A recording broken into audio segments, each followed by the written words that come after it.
자, 오늘은 이제 형국론 그 인물형이죠. 지난 시간 이제 인물형이란 무엇이냐? 그냥 인물형도 그냥 붙이는 것이 아니라 남자로 할 때하고 남자로 할 때는 선인이다, 그다음에 귀인이다 이렇게 붙일 때 하고 또 그다음에 옥녀다, 선녀다, 미인이다 이렇게 미녀다 할 때는 틀리다고 그랬었죠. 저도 요새 지금 이제 장수에 쓰면서 오늘 그 장수의 그 11개 음악당 입향조들을 지금 조사를 하고 있어요, 제가요. 강의를 하면서요. 그래서 오늘 한 군데 갔다 왔는데, 옥녀 즉금형을 갔다 왔어요. 입향조인데, 동래정 씨, 밀양 손씨인데, 1520년 정도에, 조선 초에 장수에 들어와 가지고 이제 동래정 씨가 장수군에 퍼지게 된 입향조예요. 조선초니까 굉장히 오래됐죠. 근데 그분의 그 입향조의 그 묘소를 갔다 왔어요. 그래서 갔다 왔더니 여기가 옥녀 즉금형이더라고요. 여기가 지금 산세가 이러네요. 기대 보면서 쭉 맥이 내려와 가지고 여기서 이제 자청룡이 쭉 내려가고 쭉 내려가서 여기가 자청령이 되죠. 자청령이 이 길까지 쭉 내려갑니다. 그다음에 우백호도 같이 내려가고 가온 청룡자락에서 살짝 맥이 나와가지고 여기에 옥녀가 앉아 있는 옥녀 측근형의 명당이다라고 돼 있어요. 형세를 보면 이제 거의 이제 배틀에 앉아 있는 옥녀처럼 보이는데, 자 이제 우리가 옥녀라고 붙이려면 어떻게 해야 된다고 그랬죠? 자 일단은 뭐 해야겠어요? 뒤에 산이 옥녀야 되죠. 귀인이나 봉황이나 학이나 선녀 이러면 안 되겠죠. 그러니까 일단은 옥녀가 돼야 되고, 두 번째, 자 옥녀 직금형이라고 하면 배틀이 있어야겠죠. 자 그다음에 안산에는 뭐가 있어야겠어요. 여성이니까 여성에 걸맞는 무언가가 있어야 되겠죠. 근데 귀인도 있어도 돼요. 왜? 여기가 여자기 때문에 남자도 앞에 있을 수가 있어요. 귀인봉은 있을 수 있어요. 자, 이러한 것을 보면서 과연 이게 옥녀 직금형이 맞냐, 틀리냐 하는 것을 한번 살펴보도록 하겠습니다. 한번 잠깐 먼저 읽어볼게요. 어차피 오늘 이 시간은 무령론이니까요. 자, 볼까요? 자, 여기가 이제 옥녀 직금형이에요. 자, 원래 이제 산도를 그릴 때는 이제 산맥을 이제 쭉 그리죠. 여기서 보면 맥이 이렇게 가져 줄게. 이 맥이 가는 것들을 등고선을 따라 그리면은 그 혈처가 나오죠. 여기가 혈이에요. 여기가 지금 옥녀 직금형의 혈이에요. 그리고 이게 청룡이고 이게 우백호고 또 그다음에 쭉 배틀이죠. 이게 배틀에 앉아 있는 형상이에요. 이게 배틀 다리가 되죠. 이렇게. 자, 이게 지금 이제 그러면 이게 1500년도, 1540년도에 쓴 묘인데 현재 많이 변했겠죠. 그래서 최근에 이제 제일 오래된 지도를 갖다가 보면은 그거 봐야겠죠. 자, 이게 이제 1700년도 지도예요. 1700년 지도를 보더라도 거의 맞아떨어지죠. 여기가 옥녀 직금형의 명당이 있고 혈처가 있고 여기가 우백호가 되고 이게 좌청룡이 되고 여기 앞밑에가 다리가 돼 있죠. 이게 이제 1700년도 지도를 보면은 지금은 많이 변했기 때문에 지금은 안 돼요. 왜냐면 이 송천이라고 하는데 여기에는 자청 청룡자락이 이게 쭉 뻗었죠. 길까지 여기까지. 여기가 옛날에는 이게 산이었는데 지금은 여기 전부 다 밀어가지고요. 농공단지가 세워졌어요. 농공단지가 됐으니까 어떻게 됐어요? 이렇게 돼버렸어요. 이렇게. 여기가 농공단지가 돼버렸어요. 이렇게. 그러니까 이걸 그때 당시의 지도를 볼 수가 없는 거예요. 이 농공단지를 만들 때가 2000년도예요. 그럼 2000년도 이전의 지도를 봐야 되겠죠. 그래서 우리가 이제 옛날의 지도를 갖다가 볼 때는 두 가지 방법이 있어요. 여러분들이 저기 국토정보지리원에 들어가면은 일제시대 때 일본 아이들이 만드는 지도가 있어요. 그걸 가지고 독립운동 일어난 곳을 갖다 표시한 지도가 있어요. 이게 1930년대 지도죠. 최초 지도죠, 우리나라. 일본 아이들 만든 거. 이것을 가지고 40년, 50년, 60년, 70년, 80년, 90년, 2000년도, 2010, 2025 이렇게 돼 있어요. 그러고 나서 이제 지금부터 10년 전에 2010년도 것은 다음 지도에 보면 또 나와요. 다음 지도는 10년 전 것까지 돼 있죠. 현재 지도. 게 여러분들이 어떤 것을 볼 때 보면 되면 자, 여기 아파트가 들어섰다. 지금 아파트가 들어섰다는 얘기는 이 아파트가 만약에 10년 전에 만들었다면 적어도 15년 전 지도를 봐야겠죠. 자, 근데 5년 전에 아파트 단지가 들어섰다 그러면 6년 전에 지도를 봐야겠죠. 근데 6년 전 지도가 안 나오죠. 그게 어디에 있냐면 다음 지도에 있어요. 다음 지도에 가보면은 10년 전에 용맥이 나와요. 그때는 그런데 아이러니한 게 이렇게 아파트가 되는데 거기가 공동묘지였다. 살짝 뛰죠. 자, 어느 집을 지었는데 굉장히 좋은 집이라고 나왔어요. 근데 이 집이 5년 전에 졌어요. 근데 10년 전에 지도를 보니까 거기가 공동묘지야. 아니야, 묘터야, 묘지야. 묘지 위에다가 집을 진 거죠. 이것을 여러분들이 지도를 보고도 찾아낼 수가 있어야 돼요, 이제 앞으로. 그래서 우리가, 왜냐면 그리고 이게 등고선이라는 것은 이게 등고선이죠? 그때 당시에도 이게 1700년도 지도인데 1970년 지도에도 이렇게 등고선이 정확하게 나와 있어요. 일본 아이들이 지등한 것도 정확하게 나와요. 그런데 이 등고선의 지금의 등고선의 차이는 뭐냐면 이게 산을 깎고 도로를 내고 했던 것이 다 옛날 그대로 보인다는 거예요. 이게 굉장히 중요하죠. 그래서 이것들을 여러분들이 활용하시면 앞으로 되게 좋습니다. 그래서 이 옥력 직급명이 맞는지 한번 살펴보도록 할게요. 자, 입구에서 보면 이렇게 보여요. 자, 이게 옥녀봉 맞죠? 여기가 여기 기대봉이에요. 기대봉에서 쭉 내려왔어요. 이렇게 맥이. 그래서 이 옥녀고, 옥녀봉이고, 이게 좌청룡이고, 좌청룡이 쭉 나와 있고, 여기가 우백호예요. 그러니까, 어때요? 봉우리는 옥녀봉처럼 생겼죠? 귀인이면 놀러 올라가야죠. 그러니까, 옥녀라고 얘기를 쓸 수가 있어요. 그래서 옥녀 직금형이다. 이렇게 이름을 진 거예요. 여기를 갖다가.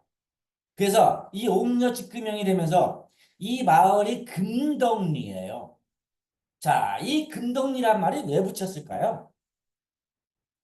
예, 이 마을이 밀양 동래정씨 시조인 저기 입향조인 밀양 손씨 묘가 옥녀 직금형이니까 옥녀 직금 배틀을 어, 배를 짠다는 얘기죠.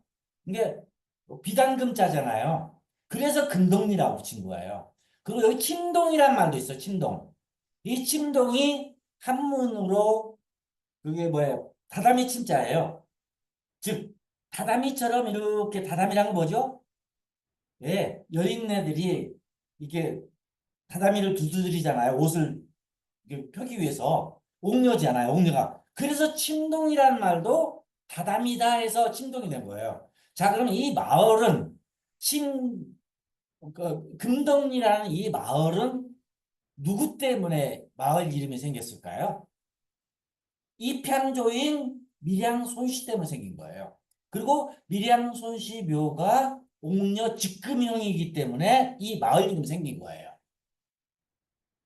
이처럼 우리는 홍소지리를 가지고 마을 이름도 유추하고 그 마을에서 왜 이렇게 그러니까 이 마을 여기 가면은 동래정씨 전부 다 이 주위가 다 동래정씨 땅이에요.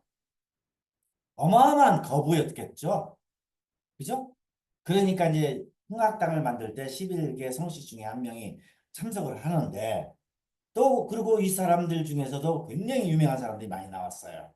특히 정인승 박사가 이 후손이에요.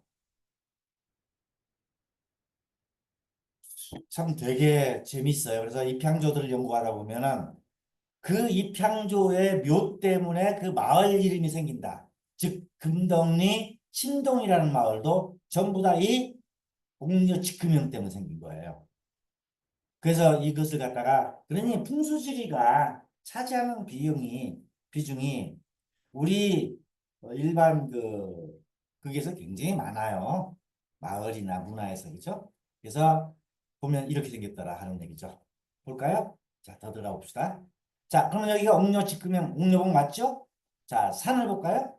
자, 옥녀봉 맞죠? 그리고 청룡 백호예요. 완벽해요. 그리고 여기 기대봉에서 내려와요. 내려오는 것이 갖다 용맥을 이렇게 보죠. 이게 기대봉이에요. 성주봉이라고 쭉 이렇게 해서 여기서 내려와서 여기는 금성체죠. 금성체로 쭉 내려다가 여기에 목성체, 화성체에서 여기 도지목 쭉 넘어지죠. 그 다음에 수성체로 해서 이 금성체로. 이게 거의 다 금수상간이에요.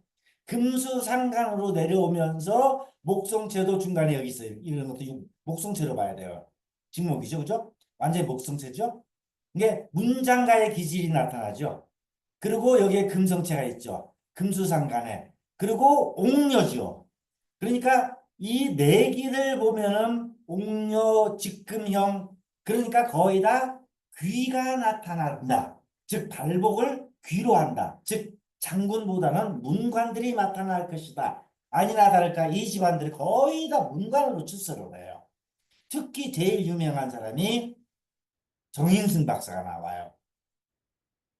자, 그러면 이렇게 내기를 보면서 우리가 아하, 옥녀 직금형 맞죠? 옥녀라고 할 수가 있죠. 그리고 주산에서 내려오는 내기는 거의 문간의 부기의 기운을 가지고 있더라. 이게 깃대봉이 나는 깃대봉이요. 깃발 선생이 깃대봉인 줄 알았어요. 그러면 뭘까요? 당연히 장군이 나오겠죠. 그런데 이 깃대봉을 왜 붙였냐면 원래는 성주봉이었어요. 조선시대 때 그 자료에 보면 성주봉으로 나오는데 지금은 깃대봉으로 써 있어요. 왜 깃대봉이라고 그랬냐? 6.25 때 낮에는 한국군이 깃발을 꽂고 밤에는 인민군이 깃발을 꼽아서 깃대봉이라고 했다는 거예요. 나는 깃발 모양인 줄 알았어요. 깃발 모양이 아니죠. 둥그름한 금성체죠. 그죠? 어떻게 보면은 약간 어병사처럼 보이기도 하죠. 형세가. 그죠? 이게 깃대봉이면 완전히 뾰족뾰족하게 이렇게 깃발이 있어서 돼야 되는데 그래서 깃대봉이 아니더라고요. 그래서 실질적으로 금성체의 산이다 하는 것을 볼 수가 있어요. 원래 성주봉이 맞는 거예요, 이게. 그래서 이렇게 내려서 내기는 거의 다 옥녀직금형이라고 붙여도 된다. 자, 그러면 옥녀직금형이 되려면 옥녀가 되려면 앞에도 뭐예요? 여성이 필요한 것들이 있어야겠죠. 한번 볼까요? 자, 봅시다. 내기. 그럼 외기를 봅시다. 외기. 자, 여기서 잠깐. 자, 이제 이 금성체가 쭉 내려오다가 딱 올라채가지고 여기서 뚝 떨어져요. 뚝 떨어져서 굉장히 급하게 떨어져요. 왜? 둥그름하니까. 자, 급하게 떨어진다. 급하게 떨어지니까 어때요?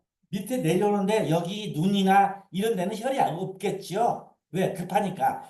뚝 떨어진 데에서 여기에서 평평한 곳에서 치야 돼요. 그러니까 우리가 당법이라고 그러죠. 당구치죠. 당구를 칠 때 어떻게 해요? 깃대를 잡죠. 깃대를 어디를 쳐요? 딱 치죠. 당법이라고 그래갖고 끄트머리에다가 혀를 써야 돼요. 혀를. 그래서 어디가 혈이냐? 그래서 여기 내려오는데 여기가 혈이죠. 자, 봅시다. 여기 뚝 떨어지는데 여기가 혈이에요. 그러면 여기가 제일 밑에 안쪽이고 그 다음에 바깥쪽이 약간 이게 당법일 때는 항상 뒤에다 붙여야 되거든요.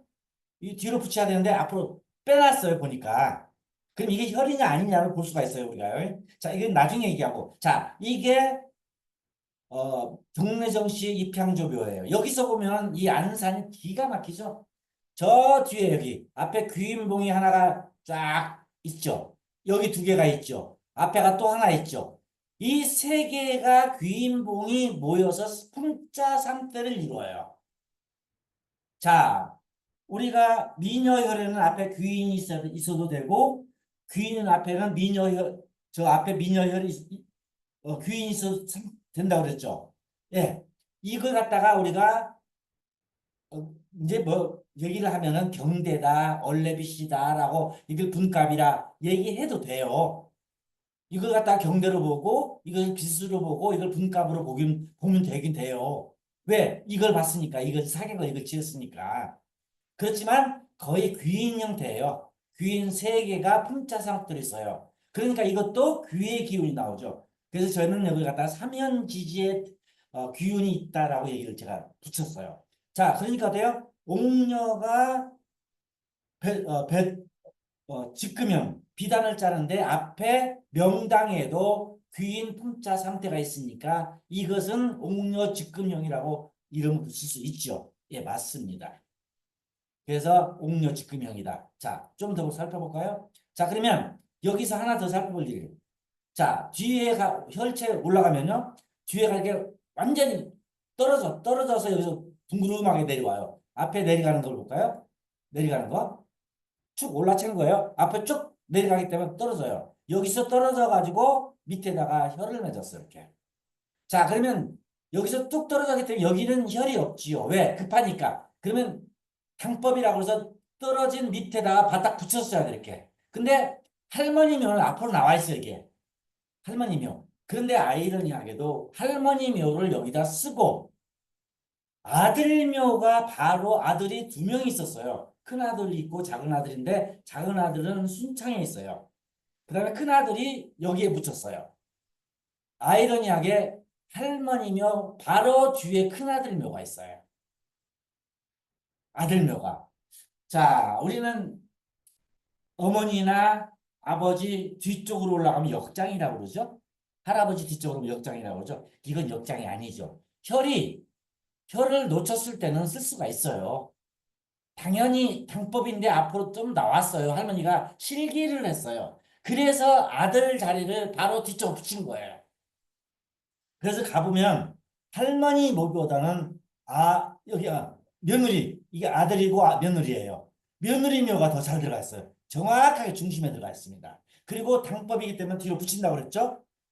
뚝 떨어지니까 여기서 뚝 떨어지니까 당법이니까 붙인다고 그랬죠. 여기 너무 나왔어요.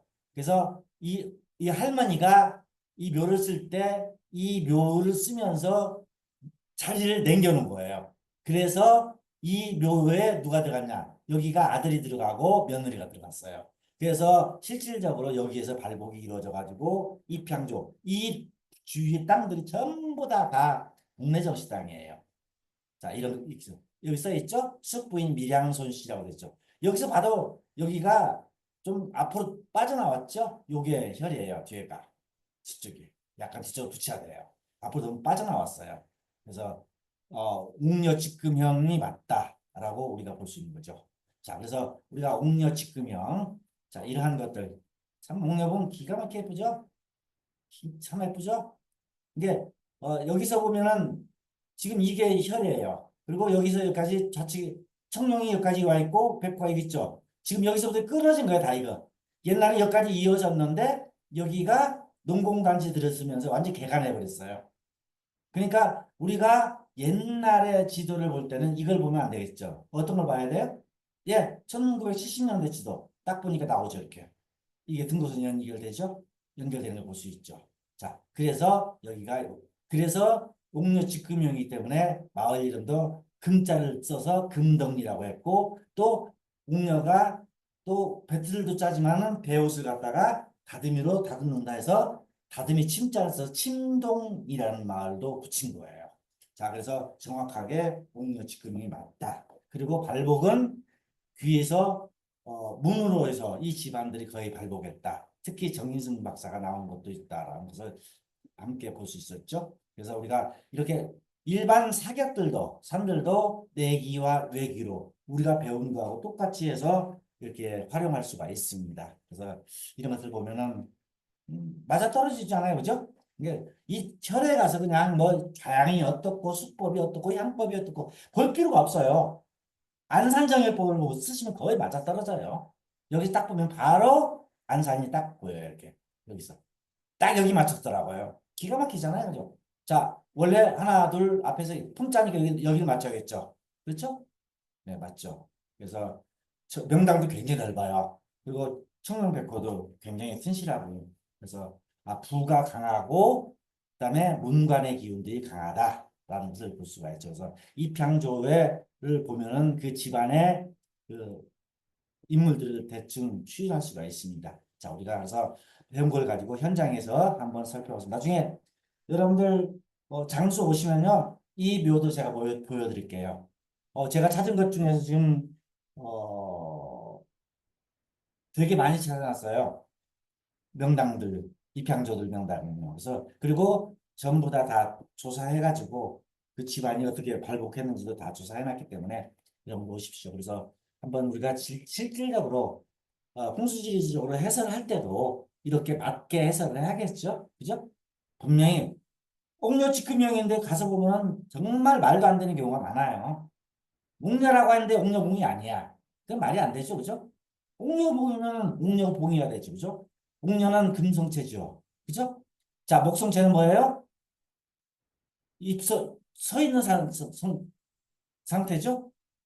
귀는 약간 높죠. 그래서 여기까지 해서 우리가